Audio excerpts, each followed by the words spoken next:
Hi everyone, Donna here with Bookkeeping Made Simple. Today I want to talk about an older management method that I believe is outdated today, but there's a lot of managers that are really pushing for this.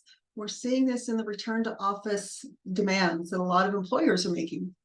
Before I get started, as always, if you enjoy these videos, please like, share, and subscribe. I'm so sorry, my hair is just a little bit crazy today.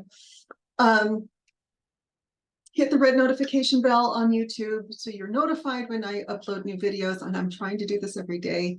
So please be patient with me. Management by walking around is the old-fashioned way of managing employees.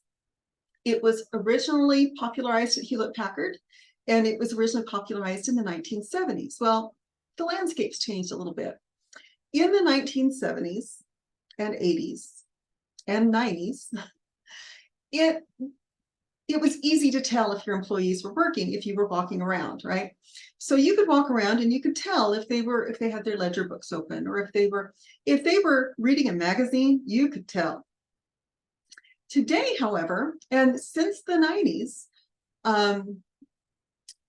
it was much harder to tell if your employees were doing what they were supposed to be doing, especially in small businesses where we don't have a massive IT department.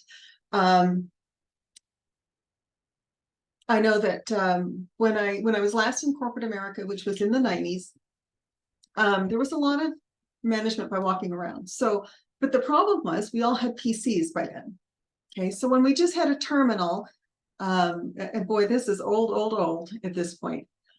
I originally worked on a terminal that was a mono color. It was only in green, only showed green lettering, and everything was basically in DOS. Okay. So I could only get into that one program. I couldn't do anything else on that computer. It wasn't until later in that employment term that we actually got PCs as they exist today. They were huge, they were massive. And they had the big long CRT monitors that we don't use anymore. Once that happened, however, it became impossible to tell without pulling IT records if your employees were doing anything. Because prior to that, if you had employees and they were staring at their screen, they were working because that was all they could do on the computer. And if they were trying to do something else, it was pretty obvious because they would have to actually physically get out a magazine or get out a book or get out something else.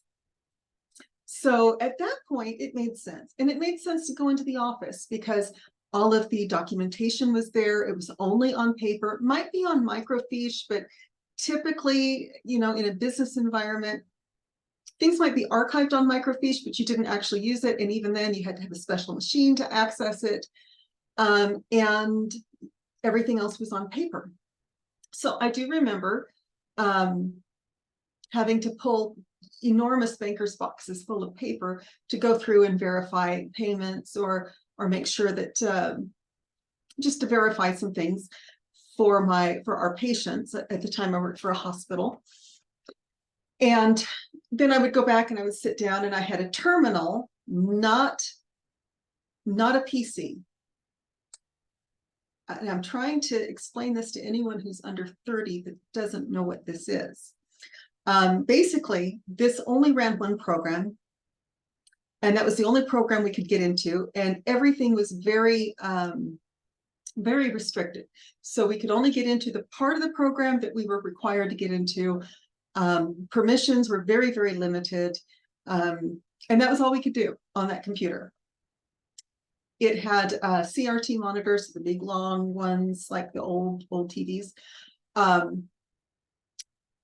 And it only was in green. So it was a green screen with green print, no graphics at all. And that's what we worked on back then. Prior to that, it was all paper. So it made sense. You had to go into the office because that's where the records were. You had to go into the office because that's where your equipment was. And it was cost prohibitive to have remote workers. However, things have changed. So I want to kind of cover what management by walking around is and why that's no longer applicable today. The first thing is that's when the manager comes out of their office and they walk around the bullpen and they look and see who's actually working, And again, back in the day, they could tell because who was staring at their computer, who was pulling actual documents, who was like hiding in the break room, who was hiding in the bathroom. It was pretty obvious, right? Today, that's not so obvious. You cannot tell if your employees are working just by walking around. You can tell if they're staring at their PC. But if you talk to most employees today, they're very good at, if they don't like their job, especially, if they enjoy their job and they're good at it, you probably don't have to worry about them anyway. But if they don't like their job and they are, not feeling appreciated, then management by walking around is not going to work, because they are very, very good at looking busy when the boss is looking.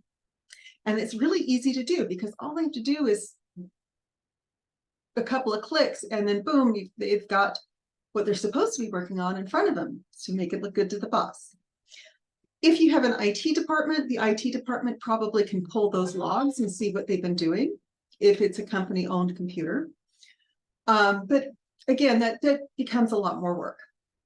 So part of the problems with management by walking around is, one, today you can't tell if anybody's working. You have to tell by the results that they produce. And you have to have a way of measuring those KPIs.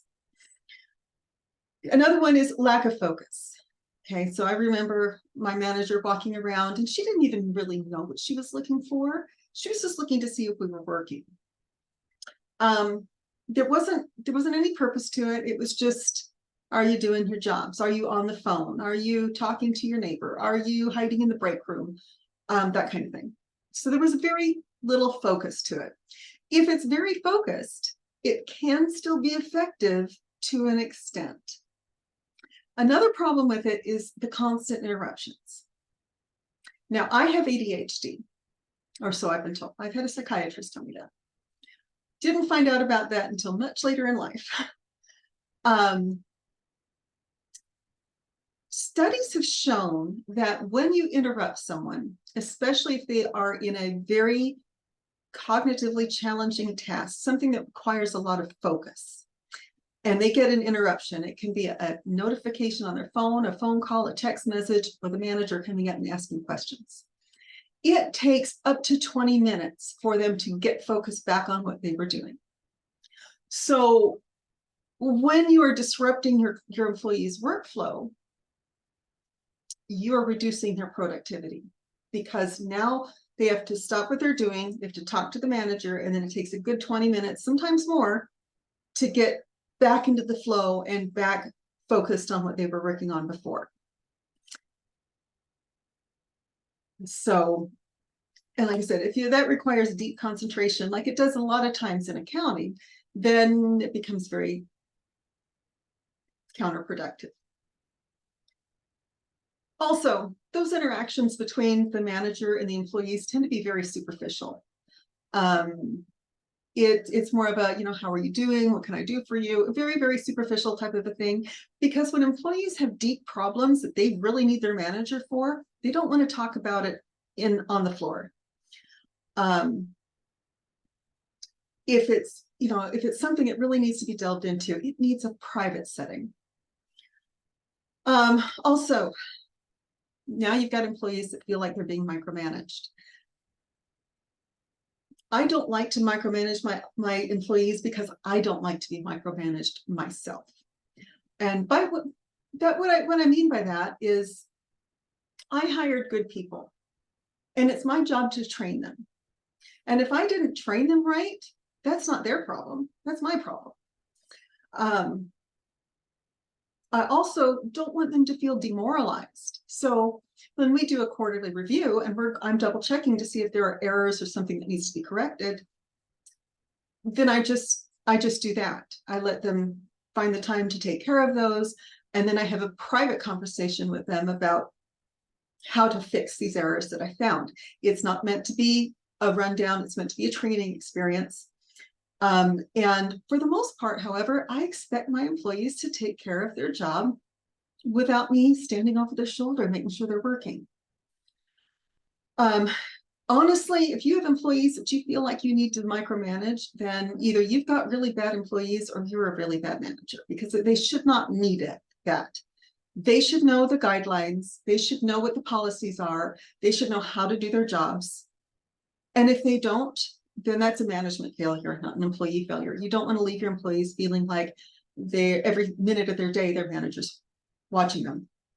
This is another issue, by the way, I have about a lot of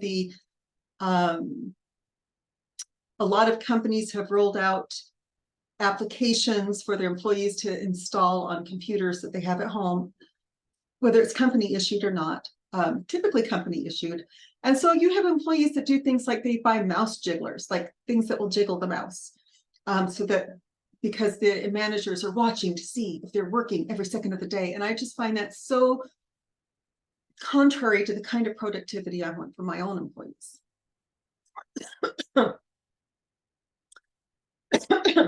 Also,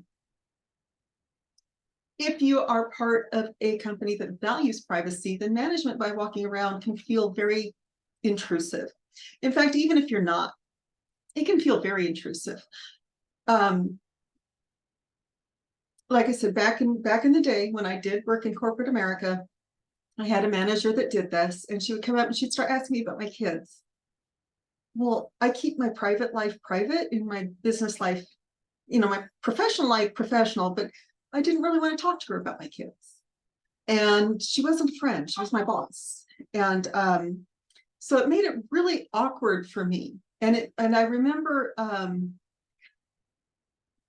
well, most of what was going on working in an office was very awkward for me. I didn't enjoy it.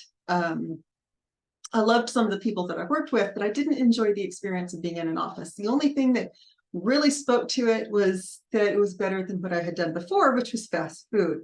This is the very early part of my career.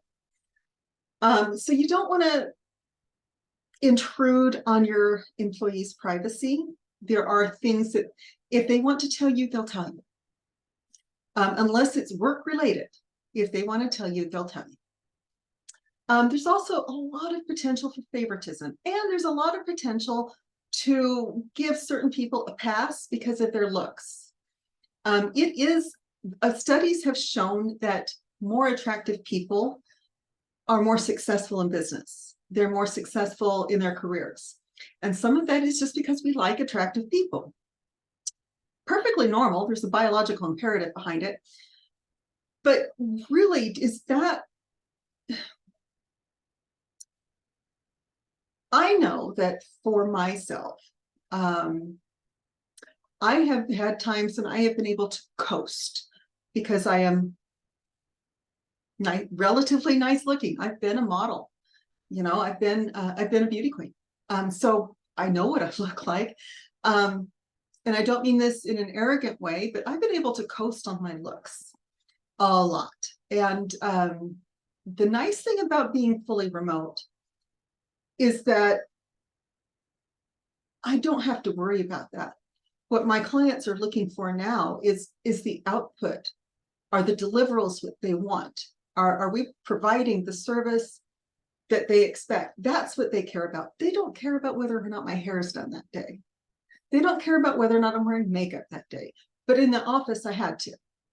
I still do, and I still dress as if I'm going to the office, even though this office is in my home. But it's really easy to allow certain to have certain favorites and to allow certain people to coast on their looks or their connections. So you want to be very careful about that, no matter what management style you use. It is, like I said, studies have backed me up. And in fact, some of the really lovely people who have historically coasted, maybe they got really good grades in high school because their teachers liked them because they were pretty or they were handsome. And then they move on to college in the 2020s. And so much of it is remote, they never see their instructors, and now all of a sudden they're having to perform. I think this is doing a great service for everyone because it's leveled the playing field. It doesn't matter what you look like so much. It does matter, however, about what your performance is. And I really believe that management should be about performance, not about busy work, not about really not about anything else, but are they performing the job that you hired them to do? Then there's the nonverbal cues, right? So managers may draw conclusions based on maybe nervous tics, maybe, and it's little things, and sometimes it's even subconscious. I have taken trainings where I was told that if you fold your arms like this, you're closing yourself off. On the other hand, the way I was raised in my church, when you fold your arms like this, it's being reverent, it's being quiet. It's what you do with your hands. So a manager, I could sit like this, and a manager might think that I'm just not interested in what they have to say, when really what I'm doing is, this is what I was taught to do when I pray. So this to me is not disrespectful at all, but some managers might think it is. So we want to make sure that nonverbal cues are being identified and interpreted correctly. Like I said, I have ADHD, so I tap my fingernails a lot. It can drive people crazy. I twist my hair when I'm stressed. But I don't really want my performance to be judged on these nonverbal cues that may or may not mean anything. And they certainly may not mean what the manager assumes them to be. Privacy concerns. This one's a huge one for me. I work with other people's money. My staff works with other people's money, with their, not with their money per se, but with their financial positions. So we want that to be kept confidential. Very confidential. So I don't want to go over, I wouldn't want to have a big office full where I'm asking someone in the middle of a room full of people about a specific client. There's a lot of privacy concerns. So there's confidentiality with your customers. There's confidentiality with the employees. If I have an employee come up and they're asking me about, they're telling me that they're sick, and they need to go lay down for the rest of the day, and they don't want that necessarily broadcast to everybody. That was a big problem that I had in the last office that I worked in, was that there was no secrets. There was no privacy. So, if my kids had issues at school, everybody knew, and I didn't like that. It really made me feel inadequate and incompetent, and I'm neither of those things. But I had no privacy, and I had no privacy largely because the manager practiced management by walking around, or the butts and seats method, as I call it. So she would just walk around, and then she would call me out right in front of everybody. I don't like that. And in fact, my own philosophy is reprimand in private and praise in public. So you want everybody to know when they're doing a good job, but if they're not doing such a good job, we want that kept just between the manager and the employee. Use of management's time. Look, there are so many better ways of managing your employees than wandering around a room. I would rather have managers do some strategic planning, get ready for things, preparing some trainings, coaching team members. That would be a much better use of time than wandering around, seeing if your employees need anything and making sure they're working. Again, in today's work environment, you can't tell if they're working. If you're in an office work environment and they're working on a computer, they could be working, or they could be playing solitaire, or they could be messaging their best friend. You don't know. They could be having a discussion on Teams. They could be doing a lot of things that isn't so much productive. And at the same time, maybe those little breaks are what helps them to clear their mind so that they can think more clearly. In which case, I'm 100% behind it. I really hate micromanaging, and I hate being micromanaged. And what that looks like to me is, I've seen managers requiring a return to office because they're afraid that their employees are going to go put a load of laundry in the washing machine. And I'm like, that's the most ridiculous thing I've ever heard of. If my employees want to go put a load of laundry in the washing machine, that takes 3 minutes. It's fine. Most employees are really only good for about 5 hours a day, although if you're in the office, then instead of being able to take care of these things as they come up, now you have to ask permission to leave. And I hated that. I mean, I hated that. I was in my 30s when I worked in this office, and I was like, I'm coming in begging to be allowed to go home when I'm a perfectly capable and conscientious worker. And I'm capable of saying, I'm leaving. I will make up the time later, or I will take the hit on my paycheck, but I have to go home. Never really gotten that. A lot of it, I think, is that there's certain managers who are on a power trip. I'm not one of them, who just really kind of enjoy having this power over their employees' lives. So they micromanage. But the final thing I want to talk about is the remote workers. Whether someone's working in an office or they're working from their home office, you can't tell what they're doing by looking at them. You could access my computer right now, or you could access the honestly, I speak English, and it's my first language, but it's Monday. You could access the camera on my computer, and all it will tell you is, am I sitting at my desk? It cannot tell you if I'm in a meeting with a client face to face. It cannot tell you if I've gone to a networking meeting. It cannot tell you who I'm talking to on the phone. It can't do any of those things. So I don't understand the whole necessitating mouse jigglers thing. I teach my employees, look, if you're going to be away from your desk more than 10 minutes, clock out. Just clock out. Make it up later. It's fine. There's no big deal. I would like, I tell them these are our core business hours. Our core business hours from 9 a.m. to 5 p.m. Mountain Time. I would like you available during those hours, but you don't have to be seated at your desk clocked in. But those are the times during which I would like you to be able to answer phones, respond to emails, and deal with Teams requests. Now, there's a number of ways of approaching that. And the other thing to think about is that everything is asynchronous now. That means that I have clients that I work with in New York. I have clients that I work with in Hawaii. I have a client that we've worked with who is a US citizen living in Turkey, had a business in the United States, but he lived in Turkey. So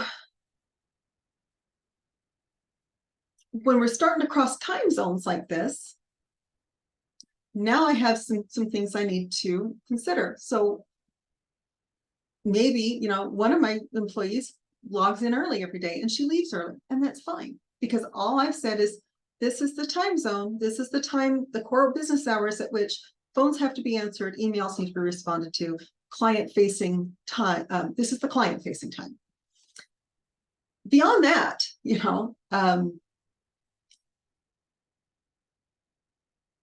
I need to be cautious about where they work if they leave the state of Utah. I need to make sure that we're in compliance with the law. So I talked to them about that, which I'm going to do and talk about in another video. And I also just look at their outputs. I trust them to be on the clock long enough to generate the deliverables that I want to see. And I have a process in place to double check that and make sure those deliverables are happening on time. That's what management should be doing, rather than worrying about, oh my gosh, they're cleaning up the kitchen on their break. That becomes micromanaging, and that actually is counterproductive, because now you have employees that are going to try to go or make an end run around that and say, well, if they're not going to let me do that while I'm working from home, I'm going to figure out a way to not be spied on. And that goes back to the lack of privacy. Now, all of a sudden, the employee feels like they have no privacy. They have no autonomy. and they're not trusted. And those are things that I don't want for my employees. I trust them. I trust them to do the work. I trust them to do it on time. And I have a method of double checking that they do, and to coach them if they don't.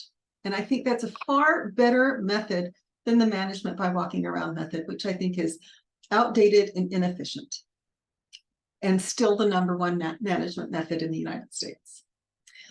And with that, I'm going to go ahead and close the video. Thank you so much for watching. And if you would like Bookkeeping Made Simple to do your bookkeeping, feel free to reach out. All of our contact information is in the description. And I'll talk to you soon.